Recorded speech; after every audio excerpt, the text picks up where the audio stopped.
High viewers, ఆంధ్రప్రదేశ్లో అండి first time నాకు తెలిసి ఇండియాలోనే ఈ ట్రాన్స్మీడియా ఎంటర్టైన్మెంట్స్ సంబంధించేసి ఏకంగా ఒక చిన్నపాటి ఒక ప్రపంచాన్ని క్రియేట్ చేయబోతున్నారు.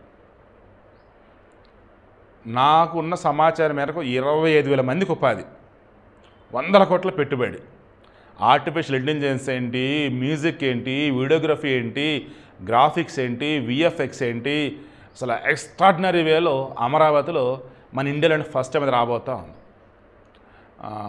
ఏషియాస్ ఎంటర్టైన్మెంట్ వాళ్ళ అది వెనకాల అటాచ్ చేశాను కదా, ఆయన మ్యాక్షన్ చేస్తారు చూడండి, చంద్రబాబు గారు మ్యాక్షన్ చేశారు.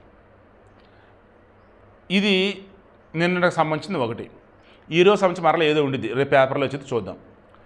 డైలీ ఒకటి ఉంటుంది, ఇదిగో ఫలానా కంపెనీతో మేము మెమరాండం ఆఫ్ అండర్స్టాండింగ్ ఎంఓయూ కుదుర్చుకున్నాం, ఏపీలో పలానా చోట పెట్టుబడులు పెడుతున్నారు. మళ్ళీ అమరావతి ఒక చోట కాదండి, అమరావతిలో, వైజాగ్లో, శ్రీ సిటీలో, ఇలా బోల్డ్ అని చోట్ల, ప్రతి చోట ఈరోజు మిస్ అయితే ఒకవేళ రేపు సింపుల్గా వారంలో కనీసం 4-5 పెట్టుబడులకు సంబంధించేసి ఎంఓయూలు, ప్రారంభోత్సవాలు ఇవి ఉంటూనే ఉన్నాయి.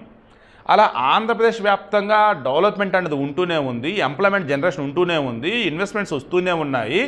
ఇంత జరుగుతూ ఉంటే ఇదే సాక్షిలో ఇదే వైసీపీ వాళ్ళు, ఇదే జగన్మోహన్ రెడ్డి వాళ్ళు దారుణాతి దారుణంగా మరలా గ్రాఫిక్స్ అంటూ, మరలా అబద్ధాలంటూ, మరలా ఫేక్ ప్రచారాలంటూ, అండ్ ఇన్వెస్ట్మెంట్స్ ఎవరైనా పెడతానంటే వాళ్ళు కూడా భయపెట్టట్టు దిక్కువల్ల రాతలు రాస్తూ, కోతల కూస్తూ, ఎవడెవడి చేత పాడ్కాస్టులు, ఎవడెవడి చేత వచ్చేసి అనకూడదు కానీ వీడియోలు చేపిస్తూ దారుణంగా తెగబడుతుంది. వీళ్ళంటే ఏం చేయాలి మీరే చెప్పండి. వీళ్ళు బతికొండగా అసలు అమరావతిని డెవలప్ కానివరా? వీరు బతికొండ ఆంధ్రప్రదేశ్ ప్రజలు బాగుంటే వాళ్ళకి ఇష్టం లేదా? ఇంత దుర్మార్గులు ఏంటండి, ఇంత దారుణం ఏంటండి? అసలు వీళ్ళు ఏమనాలండి వీళ్ళని అసలు?